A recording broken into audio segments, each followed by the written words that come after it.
మీ బంగారాన్ని సొమ్ముగా మార్చే బాధ్యత మాది. తాకట్టులో ఉన్నా సరే విడిపించి కొనబడును. వివరాలకు సంప్రదించండి కొమూరి గోల్డ్, ఆంధ్రప్రదేశ్ మరియు తెలంగాణ. ఆ రెండు పడవలు ఒకటే దారి వెంట వెడతాయా, లేకపోతే ఏ తీరానికి చేరతాయి, అసలు తీరానికి చేరతాయా లేదా అనేటువంటిదే ఇప్పుడు మిలియన్ మెదళ్ళని వేధిస్తున్న వెంటాడుతున్నటువంటి ప్రశ్న. ఎవరైతే తమ లీడర్లని టార్గెట్ చేస్తూ ఉన్నారో వాళ్ళందరినీ ఉక్కుపాతంతో అణిచేయాలని చెప్పి కూటమి సర్కార్ మాట ఇచ్చింది, స్టార్ట్ చేస్తోంది. ఏంటి మీ దాకా వస్తుందని భయపడుతున్నారా? అధికారంలోకి వచ్చిన ఈ 4-5 నెలల్లో సామాన్య కార్యకర్త నుంచి హింసించటం అన్నది నా 25 ఏళ్ల రాజకీయ జీవితంలో మొట్టమొదటిసారి చూస్తాను. ఒకవేళ నిజంగా మీ బలం, మీ అండ, మీ దండ జగన్మోహన్ రెడ్డే అయితే ఆయన ఎవ్వరికీ భయపడకపోతే అసెంబ్లీకి ఎందుకు పోవట్లేదు? 11 స్థానాలతో మేము అసెంబ్లీకి వెళ్ళేటప్పుడు మాకు ప్రతిపక్ష హోదా ఇవ్వండి అని అడుగుతున్నాం. హోదా ఎందుకు అడుగుతున్నాము? మీరు అడగట్లే, అడుక్కుంటున్నారు. మేము ప్రతిపక్ష హోదా అడుక్కుంటున్నాం, ఇవ్వండి. ఏ భయమా? జగన్మోహన్ రెడ్డి గారు హౌస్కి వస్తే మీ తాట తీస్తారన్న భయమా? జగన్కి వచ్చే అవకాశం కల్పించు, దమ్ముంటే ప్రతిపక్ష హోదా ఇచ్చి. ఇంట్లో ఉప్మా వండినా, పప్పుచారు వండినా, ఏం చేసినా కూడా ఎవ్రీథింగ్ ఈజ్ పిక్చరైజింగ్ సోషల్ మీడియాలో పెడుతున్నారు.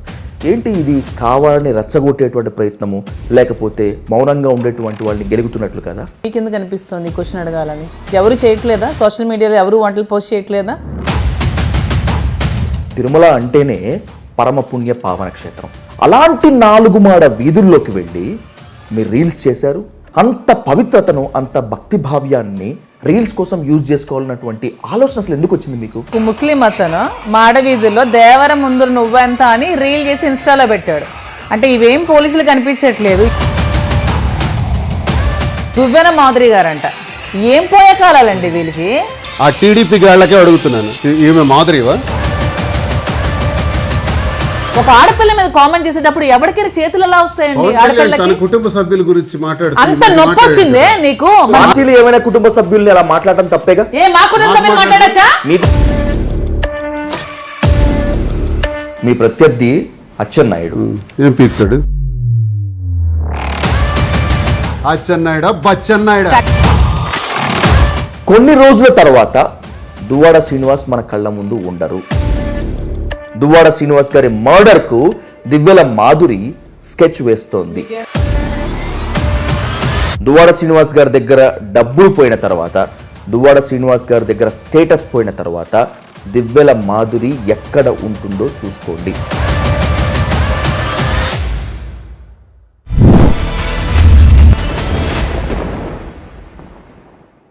ఆ ఇద్దరి గురించి ప్రత్యేక పరిచయం అసలు ఏమాత్రం అవసరమే లేదు. ఎందుకంటే సస్పెన్స్ థ్రిల్లర్ను మించినటువంటి ఎపిసోడ్ లెవెల్లో జరిగినటువంటి రచ్చ ఇంకా కళ్ళ ముందు కదలాడుతూనే ఉంది. ఆ రెండు పడవలు ఒకటే దారి వెంట వెడతాయా, లేకపోతే ఏ తీరానికి చేరతాయి, అసలు తీరానికి చేరతాయా లేదా అనేటువంటిదే ఇప్పుడు మిలియన్ మెదళ్ళని వేధిస్తున్న వెంటాడుతున్నటువంటి ప్రశ్న. కూటమి సర్కార్ తన ప్రత్యర్థులపై ఉక్కుపాదం మోపుతున్నటువంటి ఈ తరుణంలో ఆ ఇద్దరి గమ్యం ఏ విధంగా ఉంటుంది అని మాత్రమే కాకుండా ఆ ఇద్దరి వ్యూహాలు ఎలా ఉంటాయనేటువంటిది ది మోస్ట్ హాట్ టాపిక్ అవుతున్నటువంటి సందర్భంలో let's invite MLC Duvvada Srinivas and Divvala Madhuri on to the Dial News hot seat with Vijay Sadhu. Srinivas గారు, మాధురి గారు, నమస్తే, వెల్కమ్ టు డయల్ న్యూస్. సాధు గారు నమస్కారం. చాలా కాలం తర్వాత మళ్ళీ మనం కలుసుకోవటం చాలా ఆహ్లాదకరంగా ఉంది, మాట్లాడుకోవటం, ఇలా కూర్చోవటం. కానీ బయట రాజకీయాలు మాత్రం చాలా ఇబ్బందిగానే ఉన్నాయి. శ్రీనివాస్ గారు, ఎవరైతే తమ లీడర్లని టార్గెట్ చేస్తూ ఉన్నారో వాళ్ళందరినీ ఉక్కుపాతంతో అణిచేయాలని చెప్పి కూటమి సర్కార్ మాట ఇచ్చింది, స్టార్ట్ చేస్తోంది. ఏంటి మీ దాకా వస్తుందని భయపడుతున్నారా? సాధారణంగా మా నాయకుడు శ్రీ వైఎస్ జగన్మోహన్ రెడ్డి గారు మా బలం, మా ధైర్యం, మా శక్తి. వైఎస్ఆర్ కాంగ్రెస్ పార్టీ సామాన్య కార్యకర్త నుండి సీనియర్ నాయకుల వరకు మా పార్టీయే మాకు బలం. అయితే నేను ఒక మాట చెప్తున్నా, ఏంటి దాడులు? ఏ రౌడీయిజమా, గుండాయిజమా? ఏం చేయబోతున్నారు?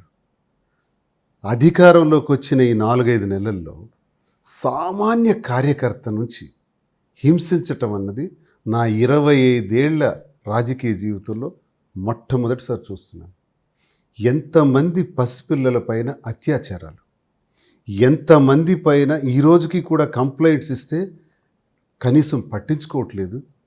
చాలామంది వైఎస్ఆర్ కాంగ్రెస్ పార్టీకి చెందినటువంటి కార్యకర్తల్ని పోలీస్ స్టేషన్లకు తీసుకెళ్ళి స్టేషన్ టు స్టేషన్ తిప్పి హింసిస్తున్నారు. ఏంటిది అంటే భయపెట్టాలనుకుంటున్నారా?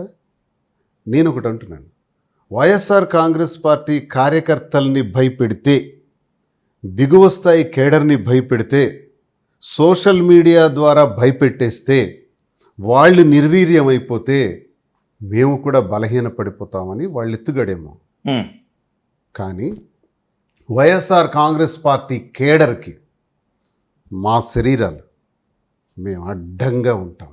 నేను దువ్వాడ శ్రీనివాస్గా చెప్తుంది ఏంటంటే, ఎన్నో ఉద్యమాలు చేసి, ఎన్నో పోరాటాలు చేసి, ప్రజల కోసం చేసిన పోరాటాల్లో పోలీస్ తూటాలకి ఫైరింగ్ ఆర్డర్స్ కూడా ఇచ్చేస్తే ఆ పోలీస్ తూటాలకు ఎదురుగెళ్ళినటువంటి అనుభవం నాది. నాకు అదిరేది లేదు, బెదిరేది లేదు, ఎవడికి భయపడేది లేదు. నేను ఈరోజు చెబుతున్నా, నాలాంటి లీడర్స్ చాలామంది వైఎస్ఆర్ కాంగ్రెస్ పార్టీలో ఒక సైన్యమే ఉంది. ఆ సైన్యం మాకు ధైర్యం జగనన్న అయితే, జగనన్నకి మేమందరం కూడా రక్షణ కవచం. మేము మా కార్యకర్తలకి ఓ గొడుగై కాపాడుకుంటాం. ఎవడు అడ్డం వస్తాడో చూస్తాం. కార్యకర్తలకు అడ్డంగా మా స్థాయిలో మేము, మా పరిధిలో మేము అడ్డంగా నిలబడతాం. ఏం చేస్తారో చూస్తాం. ముందు మా కార్యకర్త ఒంటి మీద ఈగ వాలాలన్నా, పోలీస్ స్టేషన్ నుంచి పిలుపు రావాలన్నా, లేదు తప్పుడు కేసు పెట్టాలన్నా ముందు మా పైన పెట్టండి. వైసీపీ కార్యకర్తలకు, వైసీపీ లీడర్లకు జగన్మోహన్ రెడ్డి బలం, బలహీనత, ఆయనే రక్ష. ఇదే మాట మీద మీరు ఉంటారా? ఎస్, ఉంటారు కదా. మా రక్షకుడు, మా నాయకుడు, మా నాయకుడికి అండదండలుగా మేముంటాం. మా అందరికీ బలం మా నాయకుడు. ఓకే, ఒకవేళ నిజంగా మీ బలం, మీ అండ, మీ దండ జగన్మోహన్ రెడ్డే అయితే, ఆయన ఎవ్వరికీ భయపడకపోతే అసెంబ్లీకి ఎందుకు పోవట్లేదు? ఎన్నిసార్లు ఈ ప్రశ్న మీరు చేస్తారు అంటే, మీ ద్వారా నేను క్లారిటీగా చెప్పదలుచుకున్నానంటే సాధు గారు, క్లారిటీగా మేము చెప్తున్నాం. అసెంబ్లీకి వెళ్ళటం సమస్య కాదు. అసెంబ్లీకి వెళ్ళాలంటే సరే, ప్రజా తీర్పుని మేము శిరసావహిస్తున్నాం. మాకు 11 స్థానాలే వచ్చాయి. ఓకే, 11 స్థానాలతో మేము అసెంబ్లీకి వెళ్ళేటప్పుడు మాకు ప్రతిపక్ష హోదా ఇవ్వండి అని అడుగుతున్నాం. హోదా ఎందుకు అడుగుతున్నామంటే, మీరు అడగట్లే, అడుక్కుంటున్నారు. సరే, మీరు ఏ భాషలు తీసుకోండి, ఇది రాజకీయంగా మేము అడుగుతున్నాం స్పీకర్ని. ఎందుకు అడుగుతున్నామంటే, వాళ్ళు ముందుగానే చెప్తున్నారు పులివెందుల ఎమ్మెల్యే అని జగన్మోహన్ రెడ్డి గారికి. ఒకవేళ ఎమ్మెల్యే స్థాయిలో మేము చూస్తున్నాము జగన్మోహన్ రెడ్డి గారికి అన్నది అది ఇండికేషన్. జగన్మోహన్ రెడ్డి గారి ఎమ్మెల్యే కాదు, 40% 11 సీట్లు వచ్చినప్పుడు కూడా 40% పైచీలకు ఓట్ బ్యాంక్ సాధించుకున్న ఒక బలమైనటువంటి శక్తి. ఆయన్ని ఎమ్మెల్యే అంటారా? ఓటమి, జయాపజయాలు దైవాదినాలు. ఓడినంత మాత్రాన మీరు ఆ రకంగా చూస్తారా? రేపు అసెంబ్లీలోకి వెళ్తే మీరు ఎమ్మెల్యేగానే జగన్మోహన్ రెడ్డి గారిని ట్రీట్ చేయాలనుకుంటే మాకు ఆ సమయం చాలదు. బడ్జెట్ పెట్టేటప్పుడు కానీ, ప్రభుత్వ పరిపాలన పైన ప్రజా గొంతై హౌస్లో మాట్లాడాలంటే మా టైం మాకు కావాలి. మా టైం మాకు కావాలంటే 11 మంది ఎమ్మెల్యేలు ప్రతిపక్ష హోదాతో ఇవ్వగలిగితే మాకు టైం వస్తుంది. వైసీపీ ఇప్పుడు అధికారంలో లేదు, వైసీపీ ఓడిపోయి ఉంది అనేటువంటిది ఇంటెన్షన్ మీకు అందరికీ ఎక్కింది కదా. అంటే మీరు అడిగినంత సమయము స్పీకర్ కానీ, రూలింగ్ పార్టీ కానీ ఎందుకు ఇస్తుంది? మీరు రూలింగ్ లో ఉన్నప్పుడు ప్రతిపక్షానికి ఇచ్చారా? ప్రతిపక్షం ఈరోజు అసెంబ్లీలో ఒక్క వైసీపీవే. ఎన్ని స్థానాలు అన్నది పక్కన పెట్టండి, 11 స్థానాలు అయినప్పటికీ, తక్కువ స్థానాలు అయినప్పటికీ ప్రతిపక్షం ఎవరు ఉన్నారు? వైసీపీ అయింది. కాబట్టి వైసీపీకి ప్రతిపక్ష హోదా వస్తే మాకు కొంత సమయం వస్తుంది. సమయంలో ప్రజా గొంతుని వినిపిస్తాము. మాకు ఆ హోదా ఇవ్వండి అని ఎందుకు అడుగుతున్నామంటే, హోదా అంటే గుర్తింపు కోసం కాదు, మాట్లాడటానికి సమయం కోసం గుర్తించాలి సాధు గారు. అందుకే మేము హైకోర్టుకు కూడా వెళ్ళాం. హైకోర్టుకు వెళ్ళి మాకు ప్రతిపక్ష హోదా ఇవ్వట్లేదు, మీరు ఇప్పించండి అని హైకోర్టు వారికి మేము అడగటం జరిగింది. హైకోర్టు నుంచి స్పీకర్కి నోటీసులు కూడా వెళ్ళాయి. నోటీసులు వెళ్తే సాక్షాత్తు ఒక రాజ్యాంగ హోదాలో ఉన్న స్పీకర్ రిసీవ్ చేసుకోలేదండి. ఏ భయమా? జగన్మోహన్ రెడ్డి గారు హౌస్కి వస్తే మీ తాట తీస్తారని భయమా? మీ రహస్యాలు బయటపెడతారని భయమా? మీ మోసాల చిట్టా విప్పుతారని భయమా? ఏం భయం? భయం ఆవహించబట్టే మీరు నోటీసులు కూడా అందుకోలేదు. ఇవ్వండి అయ్యా, సరే మేము ప్రతిపక్ష హోదా అడుక్కుంటున్నాం, ఇవ్వండి, ప్రజల కోసం అడుక్కుంటున్నాం, ఇవ్వండి అయ్యా. ఇవ్వడానికి మీకేంటి ప్రాబ్లం? భయం కాదా? నేను అడుగుతున్న దానికి ధైర్యంగా సమాధానం చెప్పగలరా స్పీకర్? కానీ నేను ఒక కౌన్సిల్ సభ్యుడిగా, నేను ఒక ఎమ్మెల్సీగా నేను అడుగుతున్నాను, ఇవ్వగలరా? మీరు ఎందుకు ఇవ్వరు? అలాంటప్పుడు మేము సభకు వచ్చి లాభం ఏంటని అడుగుతున్నాను. సమయం ఇవ్వనప్పుడు, మా గొంతు వినిపించే సమయం మాకు లేనప్పుడు సభకు వచ్చే అవసరం లేదు. ఈరోజు బడ్జెట్ మీద తప్పుల తడకతో బడ్జెట్ చంద్రబాబు నాయుడు ప్రవేశపెట్టాడు. మోసపూరితమైన బడ్జెట్ ప్రవేశపెట్టాడు. 2024లో ప్రభుత్వం పడిపోతున్నటువంటి ఎన్నికలు వస్తున్న సమయంలో ఓట్ ఆన్ అకౌంట్ బడ్జెట్ పెడతాం. ఎవరైనా సహజం ఇది. ఎన్నికల సంవత్సరంలో ఓట్ ఆన్ అకౌంట్ పెడతాం. అవును, ఓకే, గవర్నమెంట్ వచ్చేసింది, టీడీపీ వచ్చింది, మేము ఓడిపోయినాం. ఓకే, ఓడిపోయిన తర్వాత ఏంటి పెట్టాలండి? ఓట్ ఆన్ అకౌంట్ బడ్జెట్ పెడతారా? 7వ నెల వరకు, 8వ నెల, సిగ్గు లజ్జా శరం ఉందా? ఎందుకు ఓట్ ఆన్ అకౌంట్ బడ్జెట్ పెట్టారో చెప్పండి. మీరు చేసిన ఘనకార్యాలు, మీ పార్టీ చేసిన అరాచకాలు ఆ స్థాయిలో ఉన్నాయి కాబట్టి సాక్షాత్ ముఖ్యమంత్రి ఆ రాష్ట్ర ఆర్థిక పరిస్థితిని చూస్తుంటే నాకు భయం వేస్తుంది. ఇచ్చిన హామీలు నెరవేర్చుకోవాలంటే వైసీపీ చేసిన అరాచకాల్ని చిట్టా విప్పాలంటే నాకు రోజు సరిపోవట్లేదని చెప్పి మొత్తుకుంటున్నారు. 40 సంవత్సరాల ఎక్స్పీరియన్స్, ఇండస్ట్రీ, 14 సంవత్సరాల ముఖ్యమంత్రి, సూపర్ 6, సూపర్ 7 అని ప్రజలకి అబద్ధాలు చెప్తున్నప్పుడు ఈ రాష్ట్ర బడ్జెట్ గురించి నీకు తెలీదా? నమ్మి 5 ఏళ్లు రాష్ట్రాన్ని మీ చేతిలో పెడితే వైసీపీ సర్వనాశనం చేసి ఓకే, మేము నాశనం చేసాము అని ఒక్క క్షణం మీరు అన్నట్టు అనుకుందాం. నువ్వెందుకు అంత శ్రీలంక అన్నావు కదా, రాష్ట్రం శ్రీలంక అయిపోతుంది అన్నావు కదా. అప్పుల రత్న అన్నాడు పవన్ కళ్యాణ్, అప్పు రత్న అంట ఆంధ్రప్రదేశ్. మరి ఇప్పుడు మీరు చేసింది ఏంటి? అసలు ఈ రాష్ట్రానికి ఉన్నటువంటి అప్పు 14 లక్షల కోట్లు అని చంద్రబాబు నాయుడు ప్రజా సమక్షంలో చెప్పాడు. ఆ తర్వాత 15 కోట్లు అన్నారు. ఆ తర్వాత సాక్షాత్ గవర్నర్ గారితో 10 లక్షల కోట్లు అప్పు అని చెప్పారు. సాక్షాత్ గవర్నర్తో ఓట్ ఆన్ అకౌంట్ బడ్జెట్ పెట్టేటప్పుడు 10 లక్షల కోట్లు అప్పు ఉందని చూపెడతారా? ఈరోజు మీరు ప్రవేశపెట్టిన బడ్జెట్ బుక్స్లో ఒక్కసారి తీస్తే 6,40,000 కోట్లు కనబడుతుందండి అప్పు. అన్నీ కలిపి 7,20,000 కోట్లు అండి. కార్పొరేషన్స్ ద్వారా తెచ్చినటువంటి డెట్స్ అన్నీ కలుపుకుంటే 7,20,000 కోట్లు. నువ్వు ఒక ముఖ్యమంత్రిగా, ఈ ప్రభుత్వాన్ని ఏర్పాటు చేసే వ్యక్తిగా గవర్నర్ గారి చేత ఎందుకు అబద్ధం ఆడించావు? 10 లక్షల కోట్లు అప్పు ఉందా? గవర్నర్ గారు కూడా పరిశీలించకుండా పాపం వారు చదివించేశారు, వారి చేత చదివించారు. ఒక రాజ్యాంగ హోదాలో ఉన్నటువంటి గవర్నర్ గారి చేత ఆ 10 లక్షల కోట్ల అప్పు ఇప్పుడు చూపించగలడా చంద్రబాబు నాయుడు? దమ్ముంటే చూపించగలడా? హౌస్ నడుస్తుంది కదా, మళ్ళీ మేము వెళ్తాం రేపు, చూపించగలరా? చూపించే సత్తా నీకు లేదు. బడ్జెట్ గురించి, అప్పుల గురించి అబద్ధాలు ఆడతావు. సూపర్ 6, సూపర్ 7ల గురించి ప్రజల ముందు అబద్ధాలు ఆడతావు. హౌస్లోకి వచ్చి టీవీలో చూపించి ఇంత తప్పు ఉంది, ఏం చేయాలో నాకు అర్థం కావట్లేదని. అదే మా నాయకులు చెప్పారు, జగన్మోహన్ రెడ్డి గారు, దానవీర సూరకర్ణలో రామారావు గారి నటనకు మించిపోయింది నటన, ఎక్స్ప్రెషన్స్. ఏం చేయాలో అర్థం కావట్లేదు. నీకు తెలీదా? బడ్జెట్ నువ్వు ఇష్టానుసారంగా వాగ్దానాలు ఇచ్చినప్పుడు, ఇన్నేళ్ల అనుభవం ఉన్న ముఖ్యమంత్రి కదా మీరు, మీకు తెలీదా? ఈ వాగ్దానాలను అమలు చేయలేనని తెలీదా? ఇప్పుడు మీకు భయం వేస్తుందా? మోసం, కపట నాటకం, నయ వంచన ఈ ప్రజలకు మోసం చేశారు. ఈరోజు ఈ బడ్జెట్లో మీరు ప్రవేశపెట్టే బడ్జెట్లో చూస్తుంటే అన్ని అబద్ధాలు. అసలు ఎందుకు ఓట్ ఆన్ అకౌంట్ పెట్టారో తెలుసా? ఈ సూపర్ 6, సూపర్ 7లు అమలు చెయ్యాలంటే బడ్జెట్ ఎలకేషన్ చెయ్యాలి, నెంబర్ 1. నెంబర్ 2, ఏదైతే 14 లక్షల కోట్లు, 15 లక్షల కోట్లు గవర్నర్ గారి చేత 10 లక్షల కోట్లను అప్పని చెప్పారే, అది చూపించాలి. కాగితం పైన బడ్జెట్లో చూపించటానికి అవకాశం లేదు కాబట్టి ఉన్నప్పు 6,40,000 కోట్లే. కాబట్టి మనకి రాష్ట్రం విడిపోయిన దగ్గర నుంచి చంద్రబాబు నాయుడు చేసినప్పు, జగన్మోహన్ రెడ్డి గారు చేసినప్పు, రాష్ట్రం విడిపోయిన తర్వాత వచ్చినప్పు 1,40,000 కోట్లంతో మొత్తం కలిపి 6,20,000 కోట్లండి రాష్ట్రానికి ఉన్న అప్పు. 10 లక్షల కోట్లని ఎలా చెప్పావు గవర్నర్ గారి చేత? ఈ రోజు ఆ బడ్జెట్ లెక్కల్లో ఆ ఫిగర్ చూపించాల్సి వస్తుంది కాబట్టి ఓట్ ఆన్ అకౌంట్ పెట్టి మోసం చేసి ఇప్పుడు ఫుల్ బడ్జెట్ అంటారు. అట్లీస్ట్ ఫుల్ బడ్జెట్లోనైనా అవన్నీ చూపించారా? ఆ లెక్కలు చూపించారా? ఎలా అబద్ధాలు ఆడారు? సూపర్ 6 సూపర్ 7 ద్వారా ఏం చెప్పారు? 18 సంవత్సరాలు నిండిన ప్రతి మహిళకి 1500 రూపాయలు ఇస్తామన్నారే. ప్రతి యూత్కి అంటే నిరుద్యోగికి ప్రతి ఒక్కడికి ఇస్తామన్నారే నిరుద్యోగ భృతి. అలాగే తల్లికి వందనం అన్నారే, నీకు 15 ఈ బిడ్డ వచ్చిందా, ఈ బిడ్డకి 18,000, నీకు 40,000. ఇష్టానుసారంగా దుర్మార్గమైన మాటలు చెప్పారే. ఏది అమ్మఒడి, ఏది తల్లికి వందనం? అమ్మఒడి తీసి తల్లికి వందనం అన్నారు. ఏది తల్లికి వందనం? రైతులు నడ్డి విరగ్గొట్టారు కదయ్యా, కోతలు కూస్తున్నారు ప్రజలకు వైపు. ఈ కోతల సమయంలో ప్రజలు ఏం ఆశిస్తారో తెలుసా? రైతులు గిట్టుబాటు ధర ఆశిస్తారు.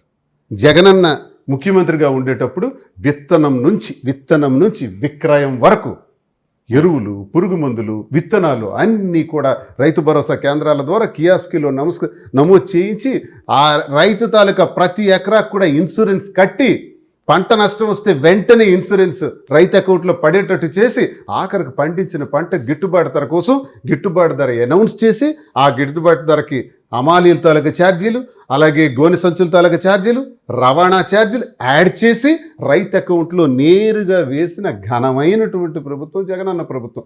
ఎస్, మీరు ఈరోజు కోతలు అవుతున్నాయి. నేను రైతుల తరఫున అడుగుతున్నాను.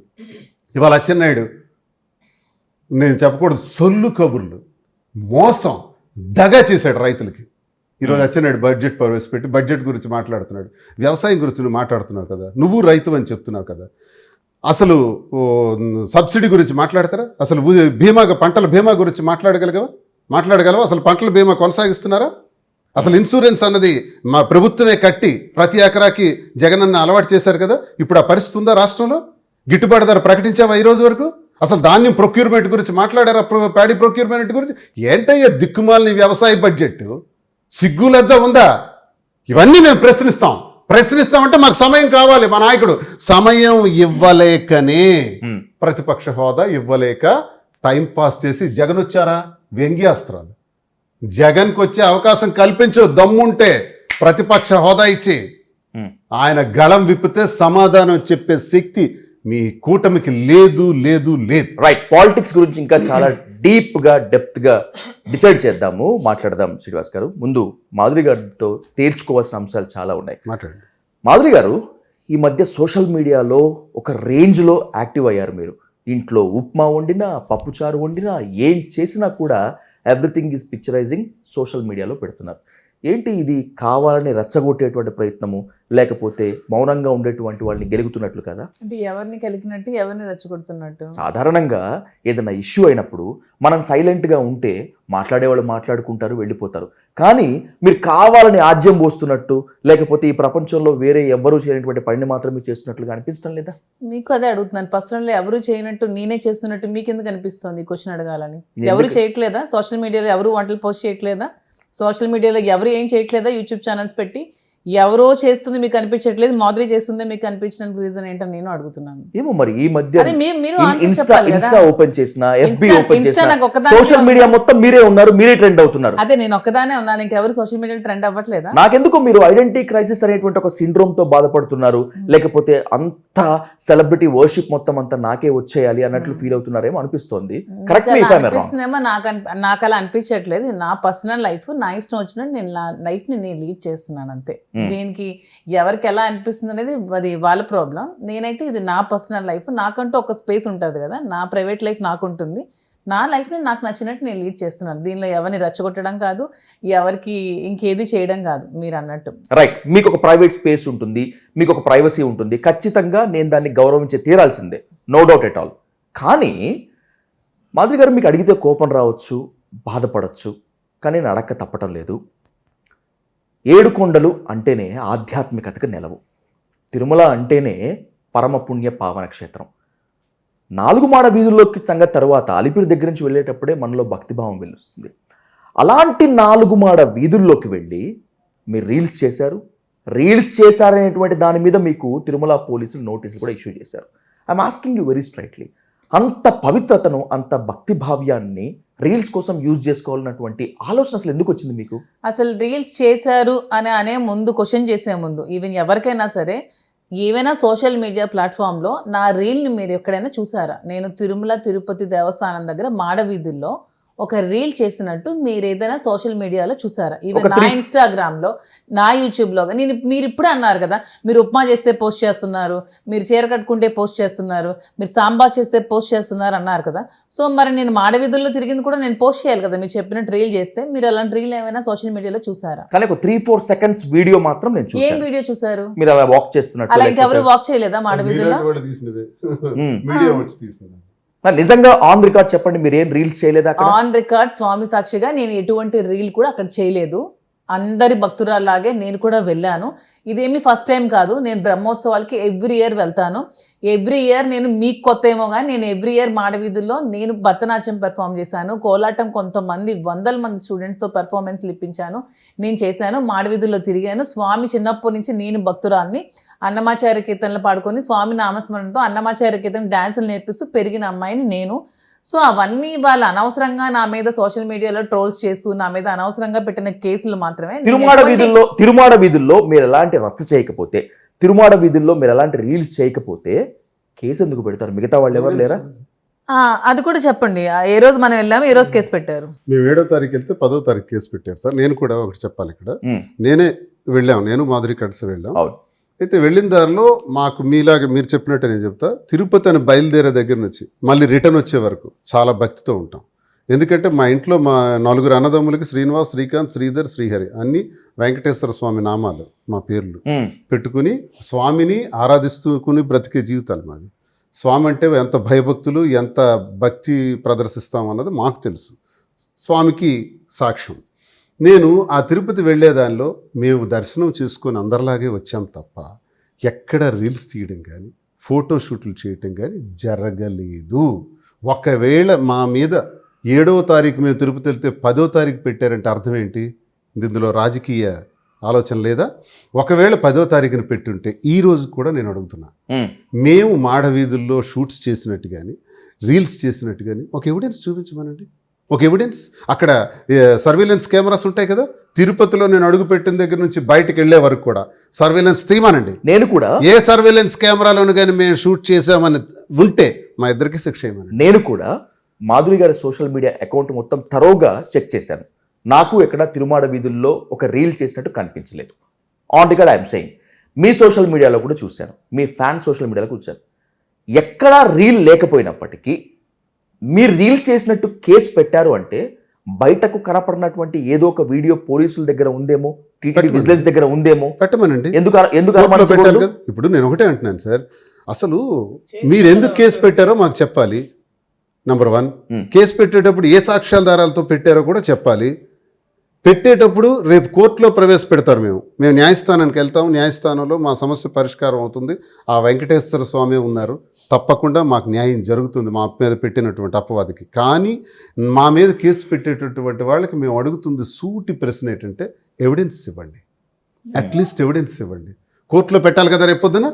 లేదు కోర్టులో పెట్టకూడదు, పెట్టేలోపు మీ దగ్గర ఏ సాక్ష్యాలు ఉన్నాయో మాకు పెట్టండి, చూపించండి. మీ శిక్షకు మేము పాత్రలు అవుతాం. మీరు ఏ శిక్ష వేస్తే ఆ శిక్షకు మేము సిద్ధంగా ఉంటాం నాతో కలిపి. మేము వెళ్తే మీడియా వాళ్ళు వచ్చి మమ్మల్ని వెంబడించారు. నేను మాట్లాడకూడదు, ఇది దైవక్షేత్రం, ఇక్కడ మాట్లాడటానికి వీల్లేదని ఎంత ఖండిస్తున్నా సరే మా వెనకాల పడ్డారు, మాధురి వెనకాల కూడా పడ్డారు. మీరు వివాహం చేసుకున్నారంట, ఫోటోలు తీసుకున్నారంట, లేనిపోని అడిగారు. అది ఏమీ జరగలేదని క్లారిటీగా చెప్పాను. అప్పుడే డిఎస్పీ గారు వచ్చి మీడియా వాళ్ళని మీరు ఇక్కడ ఇలాంటి మాటలు మాట్లాడకూడదు, దయచేసి వెళ్ళిపోండి అని డిఎస్పీ గారు చెప్పారు. చెప్పి మాకు కూడా చెప్పారు, మాధురికి మీరు అక్కడ కూర్చోండి అమ్మా అని చెప్పారు.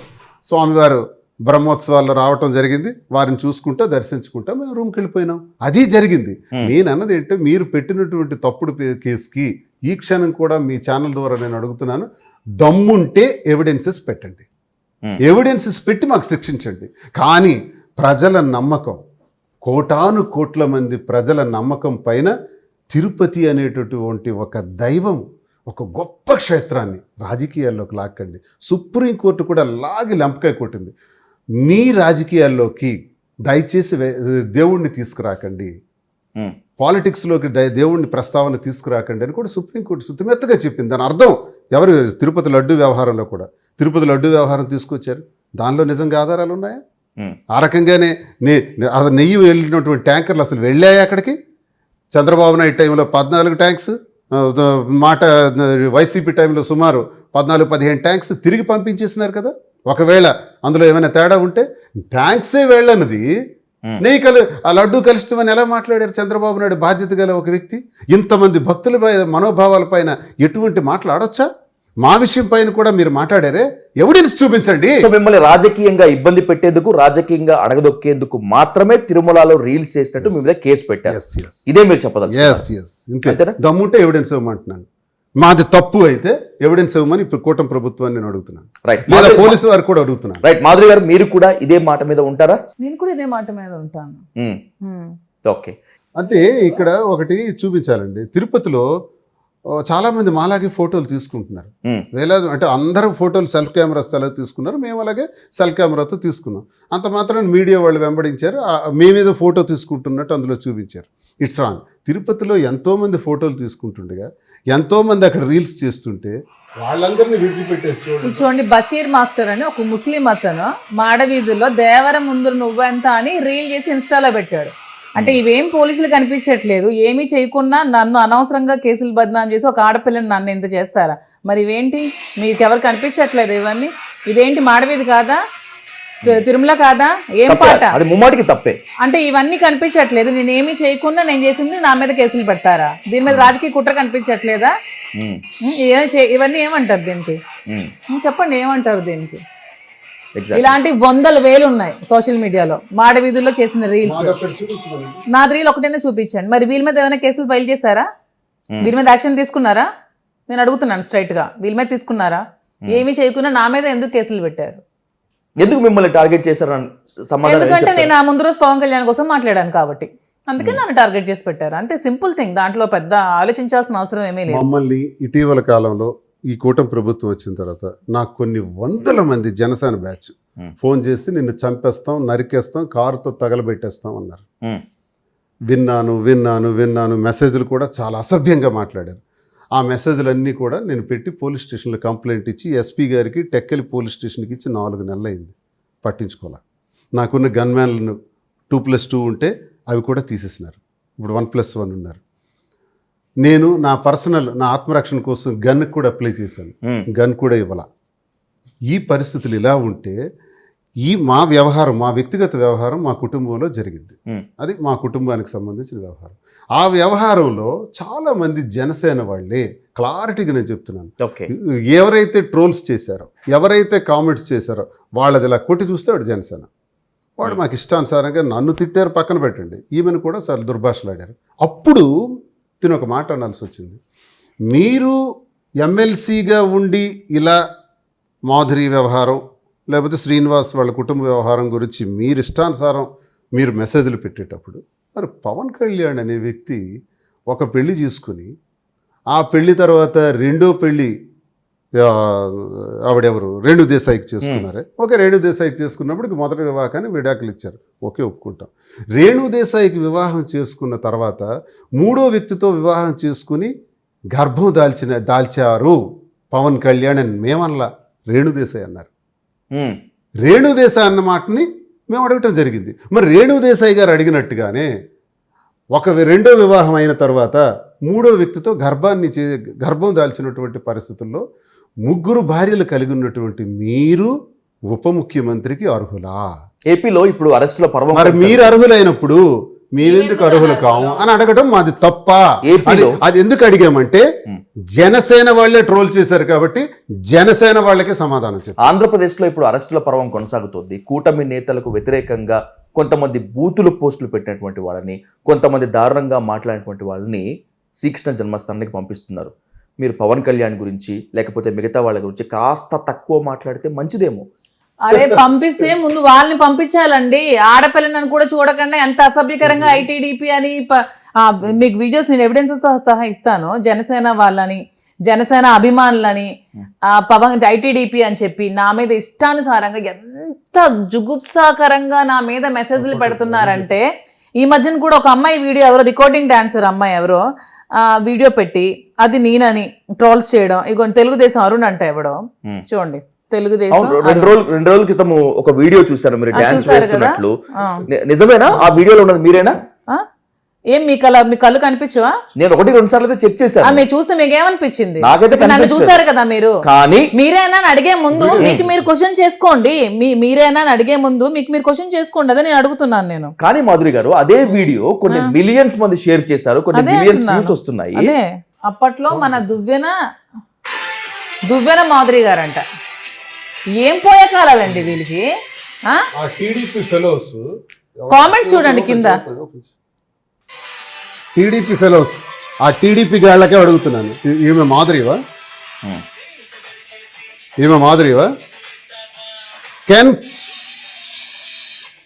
కెన్ కూటమి ప్రభుత్వం ప్రూవ్ దిస్?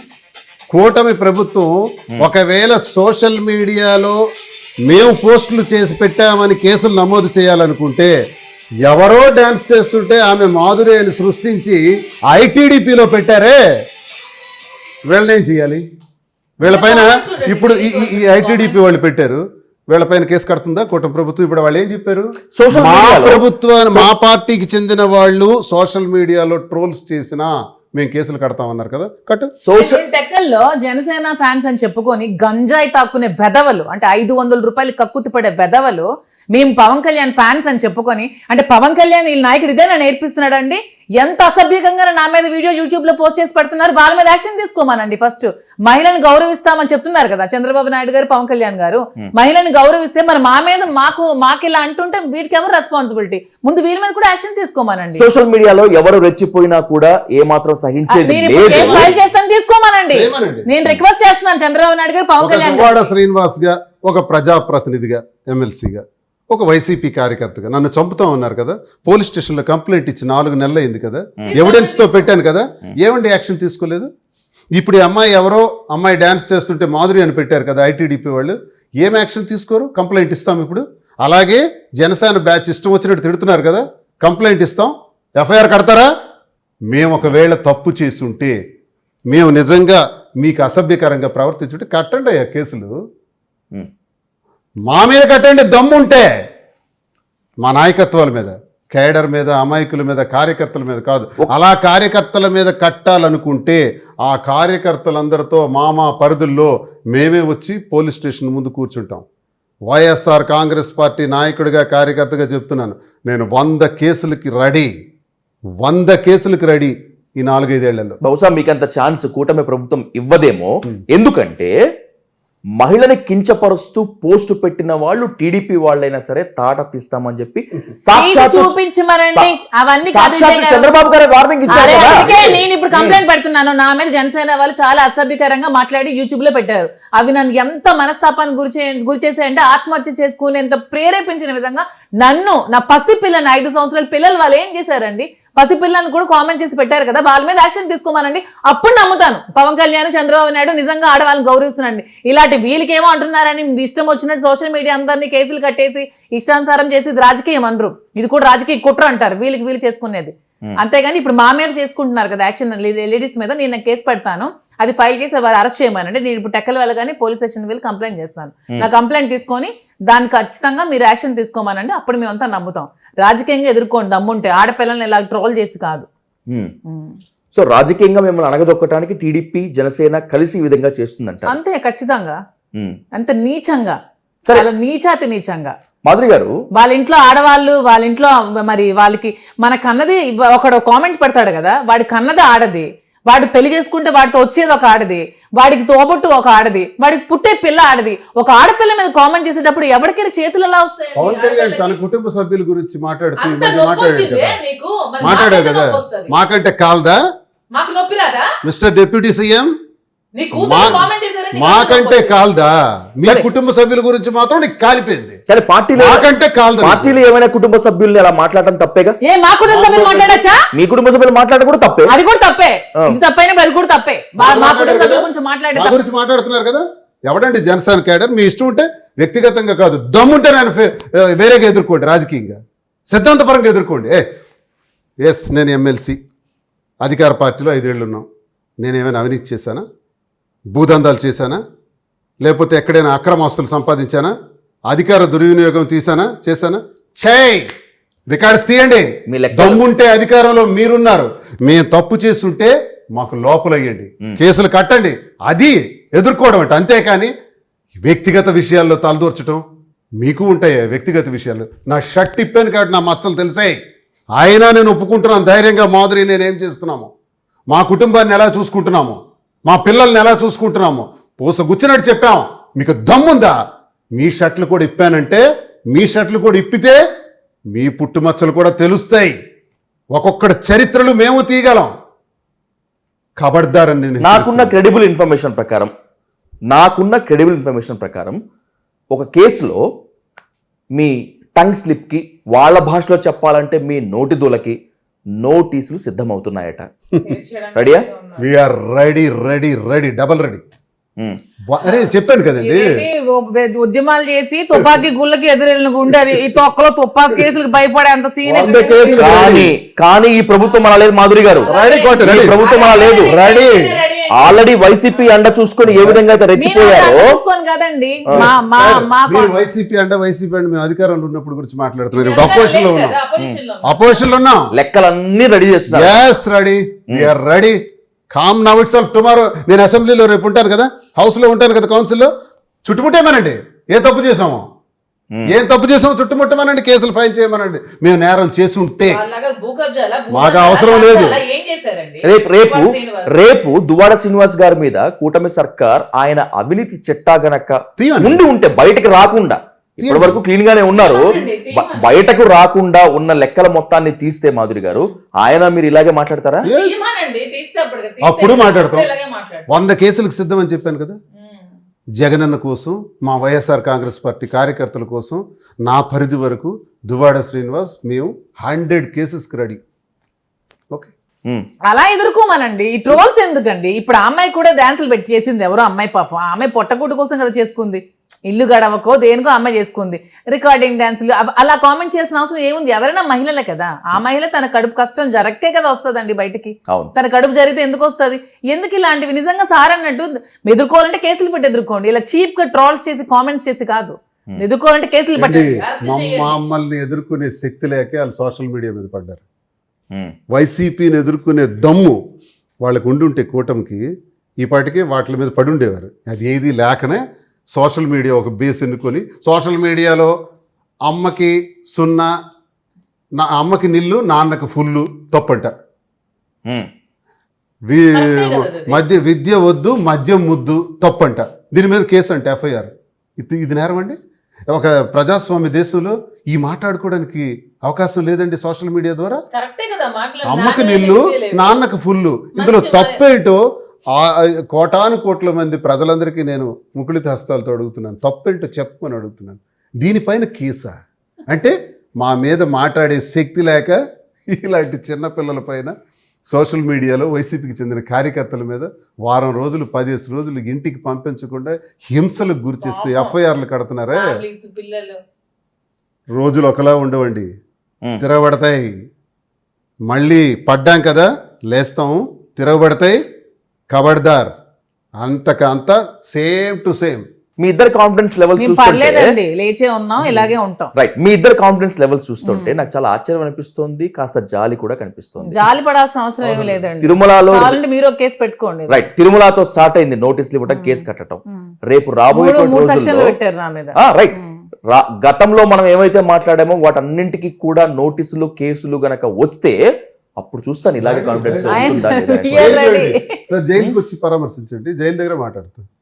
జైలు విడుదలవుతుంటాను పెడతారు, విడుదలవుతుంటాను పెడతారు, విడుదలవుతుంటాం పెడతారు, పీటీ వారెంట్లు ఇస్తారు పెడతారు. Oh will enjoy on behalf of public. ప్రజల కోసం అన్ని కేసులు భరిస్తాం. ఖచ్చితంగా జైలు ఎపిసోడ్ ని కూడా, కేసుల ఎపిసోడ్ ని కూడా సానుభూతి కోసం వాడుకొని ప్రజల దగ్గర మార్కులు కొట్టాలని చెప్పి బాగా స్కెచ్ లో ఉన్నట్టు. అందుకే ఎక్కడ ఏం మాట్లాడలేదు. 45 గ్రామాల కోసం ఉద్యమం చేసి 62 రోజులు జైలు ఉండండి. మీ ట్రాక్ రికార్డ్ నాకు తెలుసు. మీరు ఎంత డేరింగ్ ఏంటనేది నాకు బాగా తెలుసు. కానీ ఇప్పుడు ప్రభుత్వం అలా లేదు కదా, అలా లేదు కదా. 25 సంవత్సరాలు రాజకీయ సోషల్ మీడియాలో వచ్చిపోయిన వాళ్ళంతా ఇప్పుడు కుయ్యమర్రు అంటున్నారు కదా. నేనంటో లేదు కదా, రేపు ఇలాగే ఉంటుందేమో సార్. 25 సంవత్సరాలు రాజకీయం సార్ నాది. ఈరోజు కొత్తగా రాలే నేను. ఇందులో ఎత్తు పల్లాలు, సముద్రాలు, ఈది ఈది ఈది ఈ గుండెల్లో ఎంతో కష్టాన్ని దాచుకొని, బాధలను దిగమించుకొని బయటకు నవ్వుకుంటూ ముందుకెళ్తున్నటువంటి ధైర్యంతో ముందుకెళ్తున్నాం మేము. మీ ప్రత్యర్థి అచ్చెన్నాయుడు, ఏం పీకుతాడు? మీ ప్రత్యర్థి కూటమి. అది తెలుసుకుని మీరైతే కాన్షియస్ లోనే ఉన్నారుగా. అది చెప్తున్నారు కదా, 25 సంవత్సరాలు రాజకీయాల్లో ప్రత్యర్థి ఎవడో, కూటమి ఏంటో, ప్రభుత్వాలు ఏంటో, అధికార పక్షం ఏంటో ఏంటి అది బాగా గుర్చేసింది మాదిరి. నేను రూలింగ్లో ఉండేటప్పుడు 5 ఏళ్లలో 4 సంవత్సరాల 8 నెలలు అచ్చెన్నాయుడు ఎక్కడ భయం, అద్యాన్ని భయం అంటారు. రానివ్వలేదా? సరే అనుకోండి, భయం. కానీ మేము 4 నెలలు కాలేదు, మా ధైర్యం చూసారా? వడ్డీతో అచ్చెన్నాయుడా బచ్చెన్నాయుడా, come on let him come, we will face. నా పేరెత్తండి అడికి షివరింగ్ అంతే. నా పేరెత్తండి, మంత్రి కదా, ఎత్తండి పేరు. నన్ను చేయమనండి అరెస్ట్ అచ్చెన్నాయుడికి. ఏ కేసులో చేస్తాడు చూస్తాను. 4 నెలలు అవ్వలేదు రూలింగ్ పోయి, మాది అధికారం పోయి, ఫీల్డ్లోకి వచ్చేసాం. నా పర్సనల్ ఇష్యూస్ వల్ల 2 నెలలు 3 నెలలు ఆగాను. ఇప్పుడు ఫీల్డ్లోకి వచ్చేసాను. అది కూడా అచ్చెన్నాయుడు వస్తూ ఉంది. నా పర్సనల్ ఇష్యూ మీద పోరాడిన ఆడం కూడా దమ్ముంటే సిద్ధాంతపరంగా ఎదుర్కోవయ్యా, నన్ను ఎదుర్కో. మీ పర్సనల్ ఇష్యూస్ నేను ఎక్కువ డిస్కస్ చేయదలుచుకోవట్లేదు శ్రీనివాస్ గారు, బికాజ్ ఎందుకంటే ఆ రచ్చ ఏ విధంగా ఉందనేటువంటిది మనకంతా తెలుసు. I don't want to dig in that. కానీ దాన్ని బేస్ చేసుకొని 2 ప్రశ్నలు మీ ముందే మాధురి గారి ముందు ఉంచాలని చెప్పి అనుకుంటున్నాను. ఆన్ రికార్డ్ తన ఏం ఆన్సర్ చెప్తుందో చూస్తాను. కొన్ని రోజుల తర్వాత దువ్వాడ శ్రీనివాస్ మన కళ్ళ ముందు ఉండరు. ఎందుకు అంటే దివ్వెల మాధురి దువ్వాడ శ్రీనివాస్ గారికి ప్రేమ ముసుగులో విషయాన్ని సిద్ధం చేస్తోంది. ఇంకా క్లియర్ కట్గా చెప్పాలి అంటే దువ్వాడ శ్రీనివాస్ గారి మర్డర్కు దివ్వెల మాధురి స్కెచ్ వేస్తోంది. ఇది సోషల్ మీడియాలో ఎవరో తలా తోక లేని వారు మాట్లాడుతున్నమాట. నన్ను అడగలేదు, నేను అదే చెప్తున్నా. స్కెచ్ కి మీకు ఏమైనా హెల్ప్ అడిగానా? స్కెచ్ మీరు ఏమైనా వేసారా? ఇది సాక్షాత్తు దువ్వాడ శ్రీనివాస్ గారి భార్య వాణి గారు. వాణి అన్నదా? ఎగ్జాక్ట్లీ. మరి సరే, వాణి అన్నింది కదా అప్పుడు మా ఇంటి దగ్గర 1 month ఉన్నప్పుడు మాధురి వల్ల శ్రీనివాస్ గారికి ప్రమాదం ఉంది, మాధురి చంపేస్తుంది అని. మరి ఇల్లు నా పేరు రాశాక శ్రీనివాస్ గారిని వదిలి ఎందుకు వెళ్ళిపోయింది? అక్కడే ఉండొచ్చు కదా, శ్రీనివాస్ గారిని తీసుకొని వెళ్ళిపోవచ్చు కదా, మాధురి చంపేస్తుంది అంటే. నేను నా పోరాటం ఆపను, ఎట్టి పరిస్థితుల్లో వెనక్కి తగ్గరని చెప్తూనే ఉన్నాను. మరి ఇంటి నుంచి వెళ్ళిపోయింది, మరి ఇప్పుడు చంపేస్తే ఏమో. అప్పుడు ఇంటి దగ్గర ఏముంది? అప్పుడు ఇంటి దగ్గర ఏమనింది?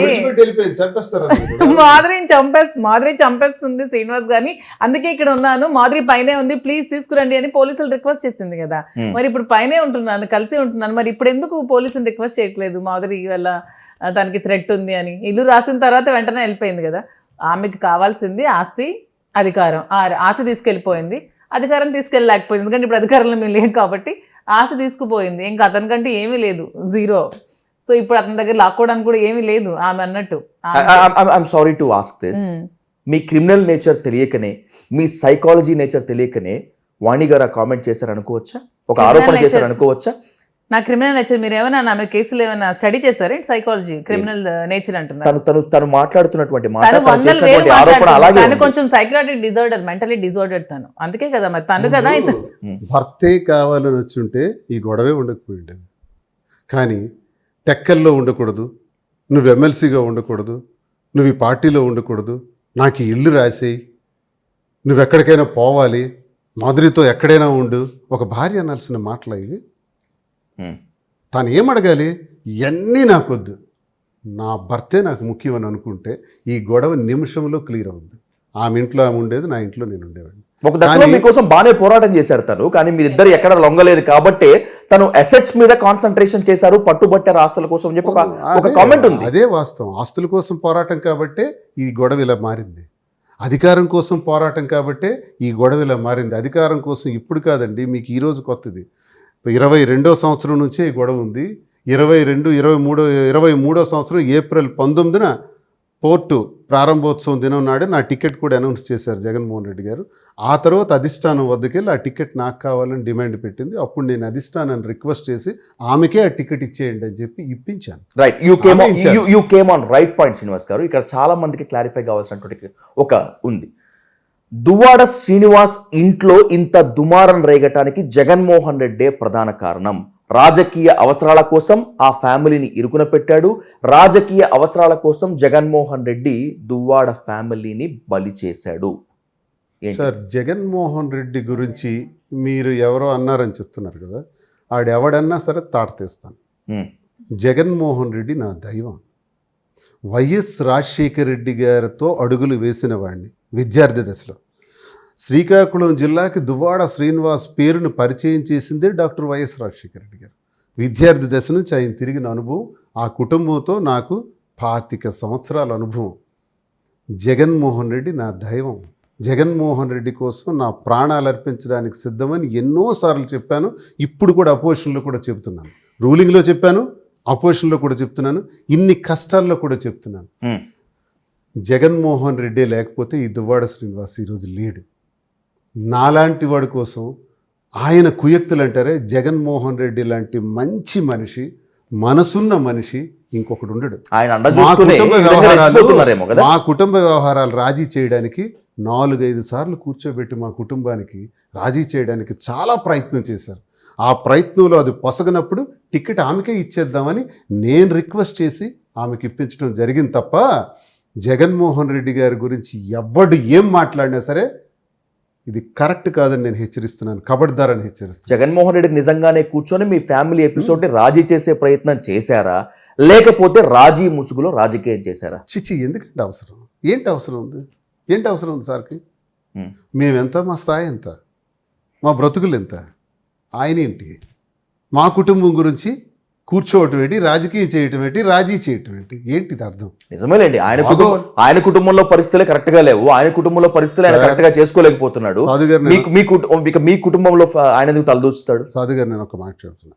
మహాభారతం నుంచి, రామాయణం నుంచి ఆ కథల్లో ఉన్నటువంటి సూక్ష్మాన్ని గ్రహిస్తే రాజ్యాధికారాలు, ఆస్తుల గొడవలే కనబడుతున్నాయి. అహంకారం, అధికారమే కనబడుతుంది. ఈ రోజు వరకు మా ఇంట్లో ఆ గొడవ ఉన్నా, జగన్మోహన్ రెడ్డి గారి ఇంట్లో గొడవ ఉన్నా, మీ ఇంట్లో గొడవ ఉన్నా, ఈ ట్రోల్స్ చేసేవారి ఇంట్లో గొడవ ఉన్నా, ఆ గొడవలకు కారణం ఆస్తులు, అధికారం, స్త్రీ. ఇవే కారణం మన మధ్య ఉన్న గొడవలకి. ఇది ప్రతి ఒక్కడి ఇంట్లో ఉంటాయి. దమ్ముంటే ఈ రాష్ట్రంలో, ఈ దేశంలో మా ఇంట్లో ఏ గొడవ లేదు. ఆస్తులు గొడవ లేదు, ఎటువంటి అధికారం గొడవ లేదు, ఆ వ్యాపారాలు గొడవ లేదని ఉన్నోడికి ఒక్క కుటుంబానికి నాకు దయచేసి మీరు మీ మీడియా ముందుకు తీసుకురండి. ఉన్నాయండి, కోటాను కోట్ల కుటుంబాల ఇళ్లలో ఉన్నాయి ఇవి. కాబట్టి మా జీవితాలు ఎందుకు బయటకు వస్తాయంటే, రాజకీయాల్లో ఉన్నాం కాబట్టి దీంతో ఆడుకుంటారు. నేను అంటున్నాను ఏంటంటే, పర్సనల్ లైఫ్కి రాజకీయ జీవితానికి సంబంధం పెట్టకండి, ముడి పెట్టకండి. అది మా పర్సనల్, నా చిన్న జీవితానికి నాదొక పర్సనల్. ఒకవేళ మీరు జగన్మోహన్ రెడ్డి గారి తాలూ కుటుంబం గురించి మాట్లాడారు కాబట్టి అది వాళ్ళ వ్యక్తిగతం, వాళ్ళ కుటుంబ వ్యక్తిగతం. అది మాకు అనవసరం, మనకు అనవసరం. మనం మాట్లాడాల్సింది ప్రజా జీవితం గురించే. 5 ఏళ్ల ముఖ్యమంత్రిగా, 2010లో పార్టీ పెట్టిన జగన్మోహన్ రెడ్డి గారు 5 ఏళ్ల ముఖ్యమంత్రిగా ప్రతి ఒక్క మాటని మడమ తిప్పకుండా, మాట ఇచ్చిన ప్రతి ఒక్క మాటని ఎలా నిలబెట్టుకున్నాడు, 5 ఏళ్లలో ఎలా పరిపాలించాడు. ఈరోజు 4 నెలల్లోనే చూస్తే జనమందరం జగనన్నే ఉండుంటే అమ్మఒడి వచ్చి ఉండేది, రైతు భరోసా వచ్చి ఉండేది, జగనన్న విద్యాదీవెన, జగనన్న వసతి దీవెన, ఆరోగ్యశ్రీ, ఆరోగ్య ఆసరా, ఇలాంటి పథకాలన్నీ 40,000 50,000 వచ్చి ఉండేది. ఎంత నీచమైన పని చేసాం, ఎంత దౌర్భాగ్యమైన పని చేసాం, ఈ ప్రభుత్వాన్ని ఎన్నుకున్నామని నెత్తి కొట్టుకుంటున్నారండి ప్రజలు. అది జగన్మోహన్ రెడ్డి అంటే సంస్కరణలు తీసుకొచ్చిన ప్రజలు నిజంగానే అనుకుంటున్నారా మీ వైసీపీ నేతల మొత్తానికి మంచి నిద్రలో కళ్ళు వస్తున్నాయి? ఇట్లా ఇదే కెమెరా పెట్టుకొని సామాన్యుడి గృహానికి వెళ్ళండి, మా దగ్గరికి ఎలా వచ్చారో అక్కడికి వెళ్ళండి. జగన్మోహన్ రెడ్డి గారి ప్రభుత్వానికి ఈ ప్రభుత్వానికి తేడాలు ఒక సామాన్యుడిని పొలంలోకి వెళ్ళి అడగండి, ఓ కూలివాడికి వెళ్ళి అడగండి, ఓ భవన కార్మికుడికి వెళ్ళి అడగండి, వాళ్ళే చెప్తారు. మేమెందుకు చెప్పాలి? మీరు చూస్తారు. అయితే జనం తిరుగుబాటు మరికొద్ది రోజుల్లో చూస్తారు. చాలా తీవ్రంగా రాబోతుంది. ప్రజలకు మోసం చేసి వచ్చారు, అన్ని రంగాల వాళ్ళకి మోసం చేశారు, అన్ని వర్గాల వాళ్ళకి కూడా మోసం చేశారు. మోసం చేసి అధికారంలోకి వచ్చారు. రైట్, అదే ప్రజల్లో తిరుగుతున్నారు కదా, మీరు తిరుగుతున్నారు, మాధురి గారు కూడా తిరుగుతున్నారు. ఈ ప్రజల్లోకి వెళ్ళినప్పుడు మీ ఇంటి పోరు, ఈ రచ్చ మీ వ్యక్తిగతంగా మీకు, రాజకీయ పరంగా మీకు, పార్టీకి డ్యామేజ్ జరగలేదా? ఎవరు చెప్పట్లేదా? సార్, ఇప్పుడు మా టెక్కలి వరకు వస్తే, ఎందుకంటే నేను పోటీ చేసేది టెక్కలు కాబట్టి, టెక్కల్లో మా ఇంటి గొడవ ఇప్పుడు కాదు, కొన్నేళ్ల నుంచి ప్రతి కార్యకర్తకి తెలుసు, ప్రతి ఒక్క ప్రజలకి తెలుసు. కానీ ఇంత ఓపెన్ గా ఎవరికి తెలియదు. రెండో విషయం, అన్నీ తెలుసు. రాష్ట్రానికి కొత్త, మీకు కొత్త, కానీ మా టెక్కల ప్రజలకు తెలుసు. ఎందుకంటే వాణి టికెట్ అడగడం అన్న విషయం 2023లో జరిగింది. 2024లో ఆమెకి 23లో టికెట్ ఇచ్చిన తర్వాత గ్రాఫ్ పడిపోయిన తర్వాత నేనే పోటీ చేయవలసి వచ్చింది. మళ్ళీ జనవరిలో నన్ను కన్ఫర్మ్ చేశారు, నేను పోటీ చేశాను. పోటీ చేసినప్పుడు అప్పుడు నన్ను సపోర్ట్ చేయాల, టీడీపీకి చేశారు. టీడీపీకి చేసినా సరే వాళ్ళ స్వంత ఊరిలోనే నాకు 580 ఓట్లు వచ్చినాయి. వాళ్ళ స్వంత ఊర్లో వాళ్ళ సైకిల్కి వేయమని చెబితే మాకు ఫ్యాన్కి వేసి 580 మెజారిటీ ఇచ్చారు. అచ్చెన్నాయుడు రాష్ట్రం మొత్తం మీద నాదే హైయెస్ట్ మెజారిటీ అవుతుంది, 70,000 మినిమం నా మెజారిటీ అన్నాడు. ఈరోజు ఎంత వచ్చిందో తెలుసా? 33,000 వచ్చింది. మా జిల్లాలోనే చాలామంది 40,000, 50,000 మెజారిటీతో గెలిచిన ఎమ్మెల్యేలు ఉన్నారు కూటమి ప్రభుత్వంలో. కానీ అచ్చెన్నాయుడికి వచ్చిన మెజారిటీ అతి తక్కువ నా మీద. నాకు 73,000 ఓట్లు వచ్చాయి. మా కుటుంబ వ్యవహారం అన్నీ తెలిసిన ప్రజలు అగ్రభాగానే మాకు కూర్చోబెట్టారు. నాది గౌరవమైన వాటమి, హీనమైన గెలుపు అచ్చెన్నాయుడిది. ఎందుకు నీకు 70,000 మెజారిటీ దాటి రాలేదు? నువ్వు చెప్పావు కదా, రాష్ట్ర పార్టీ అధ్యక్షుడు కదా, పార్టీ లేదు బొక్క లేదని పార్టీ గురించి బాగా చెప్పావు కదా, మీ పార్టీ తాలూకు గొప్పతనం చెప్పావు కదా, ఎన్నికలకు వెళ్ళావు కదా. మరి ఏమయ్యా 30,000తో ఆగిపోయావు? బలం ఎవరిది? ఇదంతా ఈ వేవ్లో కూడా బలం ఎవరిది? వైసీపీదా? దువ్వాడ శ్రీనివాస్కి ఒకవేళ చెడ్డ పేరుంటే ఆ దువ్వాడ శ్రీనివాస్ పక్షాన్ని నిలబడినటువంటి ప్రజలు ఇప్పుడు మీకు గుర్తు రావాలి, ఎంత బలంగా నాకు సపోర్ట్ చేశారు. ఇన్ని విషయాలు తెలిసినప్పటికి కూడా ఇప్పుడు తెలిసాయండి మీకు. వాణి ఇంటికి వచ్చిన తర్వాత తెలిసింది. వాణి ఇంటికి రాకముందు అన్ని విషయాలు టెక్కల ప్రజలకు తెలుసు. ఇప్పటివరకు మీరు మాట్లాడింది మొత్తం అంతా కూడా ప్రతి ఒక్క కార్యకర్త వచ్చి చాలా హ్యాపీగా ఫీల్ అవుతున్నారు. అమ్మ వాణి పీడ మాకు వదిలింది, ఇంటికి వెళ్తే చాలా నీచంగా మాట్లాడేది, కనీసం మంచి నీళ్ళు కూడా సీరియస్లీ సీరియస్లీ నిజం, ఇట్స్ ట్రూ. మా ఇంటికి వచ్చి కెమెరా పెట్టి ఉండండి, ఒక 10 days కంటిన్యూస్ గా ఉండండి. కార్యకర్తలు వస్తే మీరు ఎవరో తెలియకున్నా మాట్లాడండి, ఎలాంటి టార్చర్ అనుభవించారో వాళ్ళు చూసారు. కాబట్టి వాళ్ళు లిటరల్లీ వాళ్ళు ఏమంటున్నారంటే, అమ్మ మేము చాలా హ్యాపీగా ఉన్నాం, ఇంటికి వెళ్తే మంచినీళ్ళు ఇచ్చేది కాదు, దుర్భాషలు ఆడేది, ఇష్టం వచ్చినట్టు తిట్టేది, మేము వెళ్ళాలంటే భయపడుతూ వెళ్ళేవాళ్ళం ఇంటికి, ఇప్పుడు చాలా హ్యాపీగా ఉంది, మేము చాలా సంతోషంగా ఉన్నాం. వాళ్ళు హ్యాపీ ఏమో కానీ వాళ్ళు మాట్లాడుతుంటే మీరు చాలా హ్యాపీగా ఫీల్ అవుతున్నారు. మాట్లాడుతుంటే నాకు కూడా హ్యాపీగానే అనిపిస్తుంది. శ్రీనివాస్ గారు ఫోన్లో ఎన్ని రోజులకి హ్యాపీగా ఉన్నారని వీళ్ళు గ్రహించారని నాకు కూడా హ్యాపీగానే అనిపిస్తుంది. దువ్వాడ శ్రీనివాస్ గారి దగ్గర పవర్ పోయిన తర్వాత, దువ్వాడ శ్రీనివాస్ గారి దగ్గర డబ్బులు పోయిన తర్వాత, దువ్వాడ శ్రీనివాస్ గారి దగ్గర స్టేటస్ పోయిన తర్వాత దివ్వెల మాధురి ఎక్కడ ఉంటుందో చూసుకోండి. సోషల్ మీడియా కామెంట్లు మాత్రమే కాదు, ఇది కూడా వాణి గారి పోయి 3 నెలలు అయిందిగా. 3 నెలలు అయిందా, 4 నెలలు అయిందా? 4 నెలలు అయిందిగా. బ్యాంక్ బ్యాలెన్స్ ఇంకా ఉందేమో ఆయన దగ్గర. మేము చూపించమనండి ఉంటే. అదే ఉందేమో, ఎదురుగా ఉన్నారు, అడగమనండి, బ్యాంక్ స్టేట్మెంట్స్ తీసుకోండి. నాకు మంచి విలువైన మైనింగ్ క్వారీ ఉండేది, అచ్చెన్నాయుడు ఆపేసినాడు. అవును, కరెక్ట్గా రిజల్ట్ 4వ తారీఖు వచ్చింది కదా, జూన్ 4వ తారీఖు సాయంత్రం అయిపోయింది. 40 కోట్లు ఆ క్వారీ వల్ల లాస్. నేను కొన్ని ట్రాన్స్పోర్ట్స్ చేశాను, ఆ బిల్స్ ఆపేసినాడు, అదొక 11 కోట్లు. మొత్తం అన్నీ పోయి నిల్ బ్యాలెన్స్తో అప్పులతో ఉన్నాను. గట్టిగా చెప్పుకోవాలనుకుంటే ఈరోజు దువ్వాడ శ్రీనివాస్కి భోజనం పెట్టేవాడు కూడా ఉన్నాడు. ఇంటి నుంచి గెంటి వేయబడిన తర్వాత, ఇంటిలో అవకాశం లేనప్పుడు, మా అమ్మ దగ్గర వెళ్ళి 1 year ఉన్న తర్వాత, ఏదో ఒక నివాసం ఇప్పుడు ఏర్పాటు చేసుకుని ఉన్న తర్వాత ఎలా ఉన్నావని అడిగేవాళ్ళు కానీ ఆ సమయానికి భోజనం పెట్టేవాళ్ళు కానీ లేరు.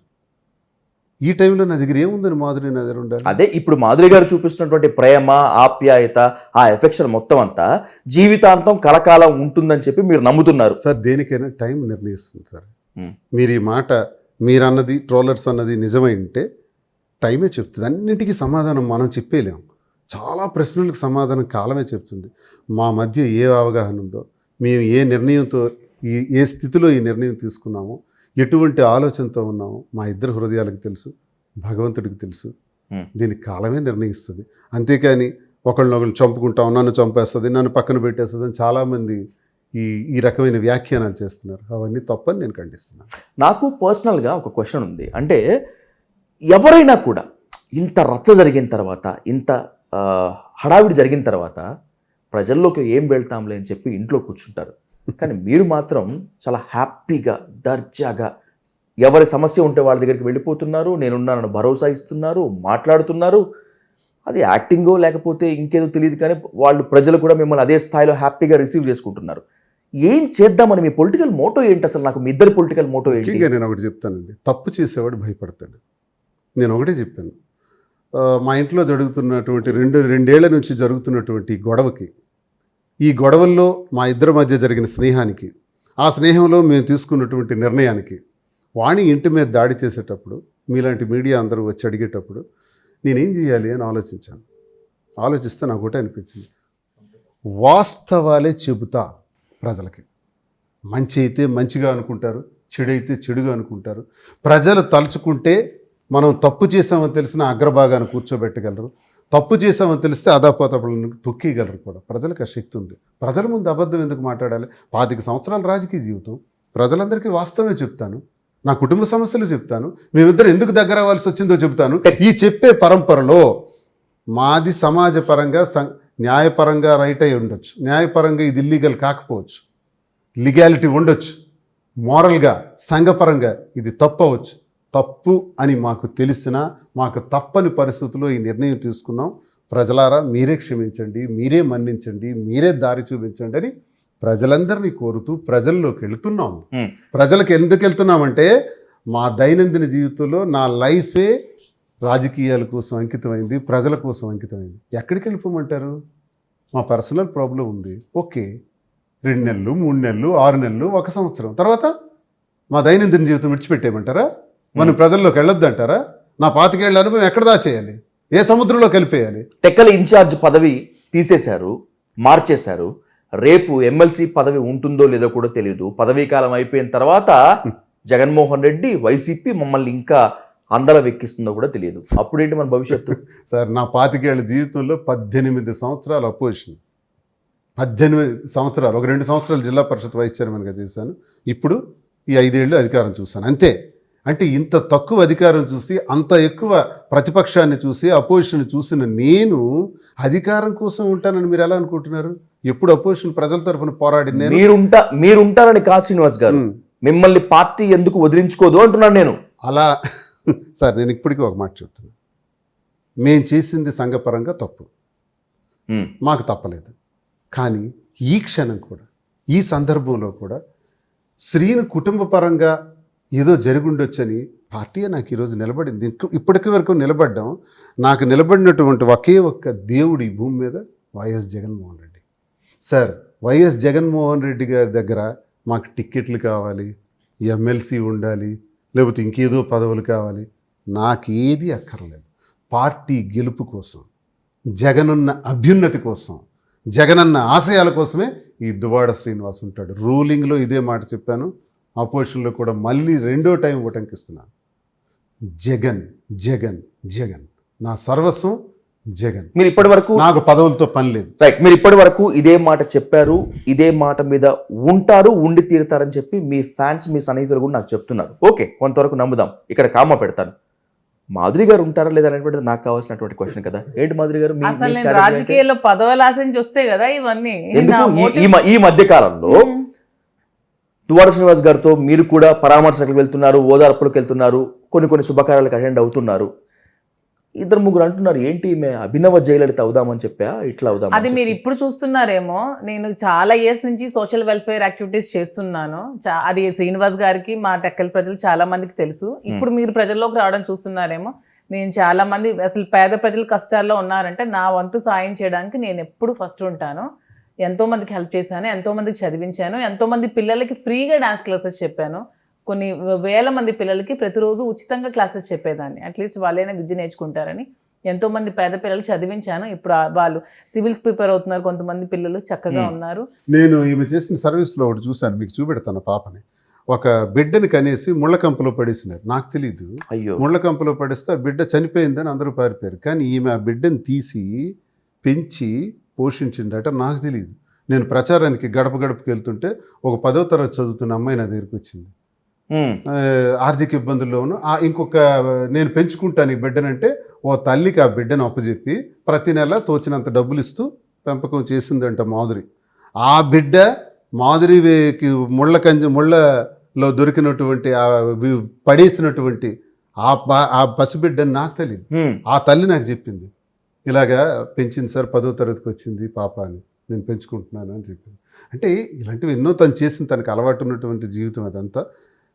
రాజకీయాలకి ఇప్పుడు ఆమె చేసిన పనులకి సంబంధం లేదు. మేము రాజకీయంగా నేను పదవులు ఆశించి రాలేదండి. జగన్మోహన్ రెడ్డి గారంటే నాకు అభిమానం. మీరు ఇప్పుడు పదవులు ఆశించి రాలేదు, ఒప్పుకుంటారు.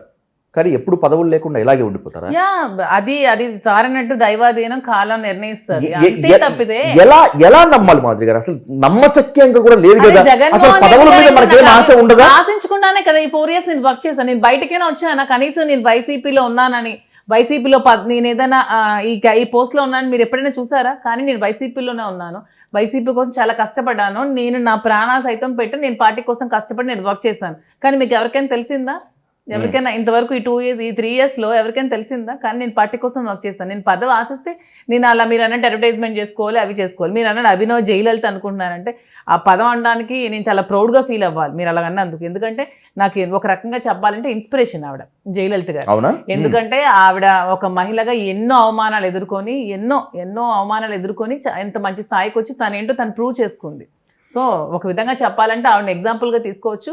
నేను కూడా ఇప్పుడు ఎన్నో అవమానాలు ఎదుర్కొంటున్నాను. చాలా చాలా చాలా నేను నా మనసుకు బాధ కలిగే విషయాలు చాలా ఫేస్ చేశాను. నేను ఈ 2 monthsలో అయితే ఎంత ఫేస్ చేశానంటే నేను చెప్పలేను. ఎంత మానసికంగా చాలా ఒత్తిడికి గురయ్యాను, చాలా బాధపడ్డాను. అయినా సరే మేమందరం జగన్మోహన్ రెడ్డి సైనికులం. జగన్మోహన్ రెడ్డి సోషల్ మీడియా కూడా మీరు అన్నట్టు తొక్కేస్తే ఉండిపోవడానికి వాళ్ళేమి ఇది కాదు. ఎంత తొక్కితే అంత పైకి వచ్చే ఉప్పెన్ కెరటాలు లాంటి వాళ్ళు సోషల్ మీడియా కార్యకర్తలు, వైసీపీ కార్యకర్తలు కానీ వైసీపీ సోషల్ మీడియా కానీ ఒకళ్ళు తొక్కేస్తే ఉండిపోయే వాళ్ళేం కాదు. అది మీరు అందరూ గుర్తుపెట్టుకోండి. వైసీపీ సోషల్ మీడియా కానీ వైసీపీ కార్యకర్తలు కానీ మీరు ఎంత అణిచివేస్తే అంత ఉవ్వెత్తు ఎగిసే కెరటాలు లాంటి వాళ్ళు. సో జయలలిత మీ ఇన్స్పిరేషన్ కాబట్టి, జయలలిత గారిని మీరు బాగా ప్రేమిస్తారు కాబట్టి ఆమె ఎన్నో అవమానాలు ఎదుర్కొని రాష్ట్రానికి సీఎం అయ్యారు, పవర్ చూపించారు. మీ టార్గెట్ కూడా సీఎం పోస్టా? Nice joke. అది జోక్ ఏముంది దాంట్లో? ఎవరికి తెలుసు సార్ రాజకీయాల్లో. ఒక కార్యకర్తగా జగన్మోహన్ రెడ్డి గారికి సేవ చేసుకుంటే మాకు చాలు. అది మా జీవితం. God, he's God. ఎందుకంటే ఎంతో మంది పేదలకి నాకు ఇలాంటి క్వాలిటీస్ ఉన్నాయి కదా ముందప్పటి నుంచి. మా జగన్మోహన్ రెడ్డి గారు కూడా చూడండి ఎప్పుడు మంచి విద్య పేద పిల్లలకి అందాలని, మంచి వైద్యం ప్రతి ఒక్క పేద ప్రజలకు అందాలని ఇవన్నీ ఆలోచనలు కలిగిన వ్యక్తి కదా. సో అలాంటి వ్యక్తి ముందు తరాలకి ఇంకా చాలా అవసరం. అలాంటి వ్యక్తి ఇంకొక 20-25 years సీఎం గా రావాలి. మేము అందరూ అతని కోసం ఎగ్జాక్ట్లీ జగన్మోహన్ రెడ్డి గారు లాంటి వ్యక్తి రాష్ట్రానికి చాలా అవసరం. ఎంత అవసరం అంటే తాను సభకి పోడు గాని తన సభ్యుల్ని మాత్రం ఇంట్లో కూర్చోబెట్టుకొని దిశానిర్దేశనం పేరుతోటి మీరు సభకి వెళ్ళండి, రచ్చ చేయండి అని చెప్పి ఎమ్మెల్సీ శ్రీనివాస్ గారికి రచ్చ చేయండి అని ఎప్పుడు కూడా జగన్మోహన్ రెడ్డి గారు సభకు వెళ్ళండి రచ్చ చేయండి అని చెప్పరు. మీరు ఎప్పుడు ప్రజల కోసం పోరాడండి, ప్రజలు కష్టాల్లో ఉంటే తెలుసుకొని వాళ్ళకి అండదండగా ఉండండి, కార్యకర్తలు కష్టాల్లో ఉంటే దగ్గరుండి ఓదార్చండి, వాళ్ళకి ఎదురుగా మీరు వెళ్ళి వారియర్స్ లో నిలబడండి అని చెప్పే వ్యక్తి జగన్మోహన్ రెడ్డి గారు.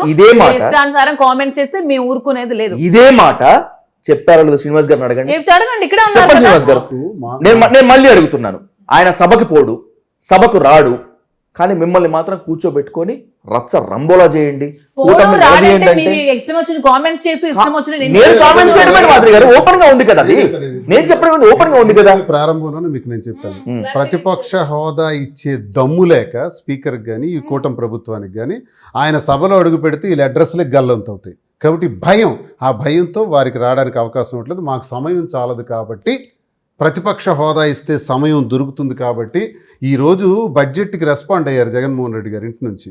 1:40 పట్టింది రెస్పాండ్ అయ్యే విధానం. ఇదే సమయం మాకు కావాలి. సరే, వారం రోజుల్లో 11 రోజులు శాసనసభ నడిచేటప్పుడు మాకు ఒక 3 hours టైం వస్తుంది కదా. 3 hours వస్తే 1:40 స్పీచ్ వస్తుంది కదా జగన్మోహన్ రెడ్డి గారిది. మిగతా ఎమ్మెల్యేలు మాట్లాడతారు కదా. ఆ సమయం ఎవరే ప్రతిపక్ష హోదా ఇవ్వకపోతే? అందుకు మేము ప్రతిపక్ష హోదా ఇవ్వనటువంటి సభకి రావాల్సిన అవసరం లేదు. జగన్మోహన్ రెడ్డి గారు తరఫున, వైఎస్ఆర్ కాంగ్రెస్ పార్టీ తరఫున మా ఎమ్మెల్సీలు వెళ్తున్నాం, కౌన్సిల్లో మాట్లాడతాం, సమస్యల్ని మా భుజాన వేసుకుంటాం, పార్టీని మా భుజాన వేసుకుని గట్టిగా ప్రజాగళం కౌన్సిల్లో వినిపిస్తాం. ఇదే మా నిర్ణయం. ఇంకొక మాట, జగన్మోహన్ రెడ్డి భయపడుతూ కూర్చున్నాడు అన్నానికి ఒకటి చెప్తానండి. గెలుపు ఓటమిలు పక్కన పెడితే 3 కలిపి కూటమి ప్రభుత్వం వస్తే సింగిల్గా సింహంలాగా పోటీ చేశాడు. సో భయం అనేది అతని బ్లడ్లోనే ఉండదు. సో దానికోసం ఎవరు కామెంట్ చేయాల్సిన అవసరం లేదు. 3 కూటమి ప్రభుత్వం కలిసి వస్తే సింగిల్ గా సింహం లాగా పోటీ చేశాడు మా జగన్ అన్న. నేను ఎమ్మెల్యేగా గెలవలేనని భయంతో తెలుగుదేశంతో ఒప్పందం కుదుర్చుకున్న పవన్ కళ్యాణ్తో ఒప్పందంగా గవర్నమెంట్కి రాలేమన్న భయంతో పవన్ కళ్యాణ్తో ఒప్పందం కుదుర్చుకున్న టీడీపీ, ఆంధ్రప్రదేశ్లో ఏమాత్రం అవకాశం లేని మాకు వీళ్ళతో వెళ్తే బాగుంటుంది అనుకునే బీజేపీ ఇండిపెండెంట్గా ఇండివిజువల్గా పోటీ చేయమనండి. ఇప్పుడు ఎవరికాలు చేయమనండి. సింగిల్గా జగన్ అప్పుడు సింగలే, ఇప్పుడు సింగలే. కూటమి నుంచి కబుర్లు చెప్పొద్దు. వ్యక్తిగతంగా కబుర్లు చెప్పే దమ్ము మీకుందా? మాకు ఆ దమ్ము ఉంది. ఇప్పుడు చెప్తున్నాం, మేము ఒంటరిగానే వస్తామండి. మా ఫేస్ వాల్యూ, మా కోహినూర్ వజ్రం, మా కోహినూర్ డైమండ్ జగన్. జగన్ జగన్ ఫేసే 40%. మీకు దమ్ముందా? దమ్ముంటే పవన్ కళ్యాణ్ వచ్చే ఎన్నికల్లో ఒకవేళ జమిలీ వచ్చినా, ఒకవేళ 29లో వచ్చినా నువ్వు ఇండివిజువల్గా రాగలవా? అలాగే చంద్రబాబు నాయుడు రాగలరా? అలాగే బీజేపీ రాగలరా? రాలేరు. అది వాళ్ళ భయం. మేము వస్తాం, మేము ఒంటరిగానే వస్తాం. అది మా ధైర్యం, అది మా నమ్మకం. మాతో వాళ్ళకి పోల్చుతారేటండి. జగన్మోహన్ రెడ్డి కాలి గోటికి పనికిరాని వాళ్ళని పోల్చుతారు. ఏ రకంగా పోల్స్తున్నారు మీరు? చెప్పమనండి దమ్ముంటే. ఇది విమర్శకులకి మాట చెప్పమనండి. ఈ ట్రోలింగ్ చేసే వాళ్ళకి దమ్ముంటే నా మాటకు సమాధానం చెప్పమనండి. దువ్వాడ శ్రీనివాస్ ఒంటరిగా మీకు రమ్మంటున్నాడు, అప్పుడు మగాళ్ళ కాదో తేలుస్తారు అంటున్నాడు. రాగలరా అని అడగండి. నేను నా ప్రశ్నకు మీ మీడియా ఛానల్ ద్వారా సమాధానం చెప్పమనండి. మేము ఒంటరిగా వస్తామండి, మాకు ఎవరితో పని లేదండి. మీరు రాగలరా? వస్తే మగాళ్ళమని చెప్పండి. 21 స్థానాలు మేము గెలిచామని జనసేన చెప్తారు కదా. తెలుగుదేశం భిక్ష వల్ల 21 గెలిచారు. మేము 134 గెలిచామని తెలుగుదేశం చెప్తున్నారు కదా. పవన్ కళ్యాణ్ తాలూకా సహకారం వల్ల మీరు గెలిచారు. మేము కొన్ని స్థానాలు గెలిచామని బీజేపీ చెప్తున్నారు కదా. కూటమి వల్ల మీరు గెలిచారు. కానీ మేము వ్యక్తిగతంగానే ఆనాడు 151 గెలిచాం, అంతకుముందు 65 గెలిచాం, ఈనాడు 11కి పడ్డాం, మళ్ళీ లేస్తాం. రైట్. మాటలేవి చెరిగిపోవు, సవాళ్ళేవి వీగిపోవు. మేము చెప్పిన మాటలు ఏమైనా అబద్ధాలు ఉన్నాయా? అబద్ధాలు ఉన్నాయి లేదో ప్రజలు తెలుస్తారు. అదే మీరు ప్రజలే కదా. నేను చెప్పిన మాటలు అబద్ధాలు ఉన్నాయా? జగన్మోహన్ రెడ్డి సింగిల్ గా పోటీ చేశాడు. వాళ్ళు భయపడి కూటమితో వచ్చారు. జగన్మోహన్ రెడ్డికి ఎంత ఓట్ పర్సెంటేజ్ వచ్చింది? సో అదే మేము చెప్తున్నాం క్లియర్ గా. చెరిగిపోక్కర్లేదు, రాసుకోండి, రికార్డ్ చేసుకోండి. ఎస్, మాటలేవి చెరిగిపోవు, సవాళ్ళేమి వీగిపోవు, అన్ని ఆన్ రికార్డ్గా ఉంటాయి. నేను మళ్ళీ చెప్తున్నాను, మీ కాన్ఫిడెన్స్ లెవెల్స్ చూస్తుంటే నాకు ఏ స్థాయిలో ఆశ్చర్యం వేస్తుందో అదే స్థాయిలో కాస్త ఒకంత భయం కూడా ఉంది. చూద్దాం రేపు. గుండెల్లో మాకు లేదు. అదే భయం ఏంటో చూపిస్తామని వాళ్ళు అంటున్నారు. మాకు భయపడి సభకు రానివ్వట్లేదు అని చెప్పి మీరు అంటున్నారు. దమ్మేంటో మేము చూపిస్తాం. జగన్మోహన్ రెడ్డి గారు చూపిస్తారు. రైట్, ఖచ్చితంగా. Let's wait for some days. Duvvada Srinivas గారు అండ్ మాధురి గారు, చూద్దాం మీ సవాళ్ళు నెరవేరుతుందో లేకపోతే కూటమి ఇచ్చినటువంటి వార్నింగ్ నెరవేరుతుందో అనేటువంటిది ముందు చూద్దాం. What ever it may be, మళ్ళీ మాట్లాడదాం, మళ్ళీ కూర్చుందాం. Thanks for the nice interview. Thank you sir.